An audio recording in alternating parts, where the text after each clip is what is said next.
លែងបារម្ភរឿងគេ forward សម្លេងឬក៏រូបភាពរបស់យើងបន្តទៀតហើយខ្ញុំនឹងប្រាប់អ្នកនរគ្នានៅរបៀបកំណត់សារនៅក្នុង Messenger Facebook ឲ្យគេមើលឃើញតែម្ដងគត់អញ្ចឹងរាល់ពេលដែលយើង message ទៅគេអាចបើកមើលតែម្ដងទេបើកលើកទី2គឺបើកគឺបាត់ហើយបើកលែងឃើញហើយអញ្ចឹងគេអាច forward សម្លេងនឹងឬរូបភាពនឹងបន្តទៅមនុស្សទី3ទី4ទេណែរឿងដែលគ្នានិយាយប្រាប់មិញអត់មានយកទៅប្រាប់បន្ត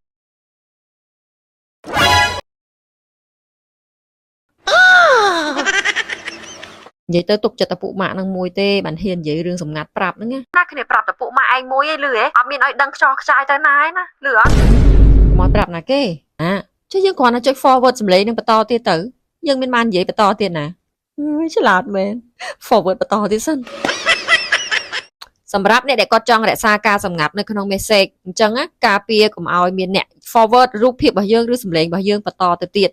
ចឹងចង់ដឹងថាតើមុខងារនេះបើកបែបណាចូលទៅមើលទាំងអស់គ្នាខ្ញុំនឹងបង្ហាញអ្នកគ្នាក្នុងវីដេអូនេះអញ្ចឹងយើងបើកមក Messenger របស់យើងមកហើយយើងឧទាហរណ៍ថាយើងផ្ញើតាមវិធីមុនអញ្ចឹងយើងចុចលើរូបណាមួយដែលយើងចង់ផ្ញើឧទាហរណ៍ថារូបនេះយើងចុច send ភ្លាមឃើញទេអានឹងផ្ញើតាមម្ដងប៉ុន្តែផ្ញើអញ្ចឹងគឺគេអាច forward បន្តទៅទៀតបានឃើញអត់អញ្ចឹងយើងអត់ទេដើម្បីឲ្យគេមើលឃើញតែម្ដងយើងចុចលើរូបមួយហើយយើងកុំទាន់ចុចពាក្យ send យើងចុចយកពាក្យ edit បន្ទាប់ពីចុចពាក្យ edit ហើយយើងចូលមកកន្លែងនេះកន្លែងព្រួយហ្នឹងយើងចុចយកពាក្យ view one ឃើញទេហើយចាំចុចពាក្យ send ឃើញអត់មានរូបទេណាអញ្ចឹងម្នាក់ដៃគូម្ខាងទៀតគឺគេអាចចុចមើលតែម្ដងគត់ view one ហ្នឹងណាហើយ Android ក៏ចុចអញ្ចឹងដូចគ្នាណាមានតែសារអូតូមួយឈុតនេះបងប្អូនលែងពិបាកស្មុគស្មាញចាយពេលចាយកម្លាំងច្រើនដូចមុនទៀតហើយមិនពិបាកទៅរកម៉ាស៊ីនបាញ់ខ្យល់ឬក៏ឧបករណ៍ធំមកជំនួយទេយើងអាចធ្វើបានដោយខ្លួនឯងជាពិសេសគឺស្រីយកប្រលប់បែកកង់តាមផ្លូវអញ្ចឹងយើងអាចជួយខ្លួនឯងបានអញ្ចឹងបងប្អូនអាចជ្រើសរើសបានជាមួយឈុតសារអូតូដែលយើងនាំចូលនៅប្រភេទសារដែលមានគុណភាពខ្ពស់មាំជាប់ធន់ប្រើបានយូរអញ្ចឹងជាការមួយប្រសើរខ្លាំងមែនតើបើសិនជាយើងត្រៀមទុកជាមុន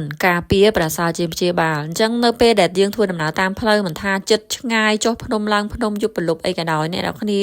ត្រៀមសារអូតូនេះតាមខ្លួនដើម្បីការពារបែកកង់តាមផ្លូវដែលយើងមិនអាចមើលឃើញណាអញ្ចឹងយើងអាចជួយខ្លួនឯងបានបងប្អូនអាចតំណងសួរព័ត៌មានកំងផ្ទាល់បានតាមរយៈលេខទូរស័ព្ទដែលមាននៅខាងលើក៏ដូចជាសួរព័ត៌មាននៅក្នុង page កំងឥឡូវនេះបងប្អូនយើងនឹងមានការ free ជាមួយនឹងសេវាដឹកជញ្ជូនអរគុណបងប្អូន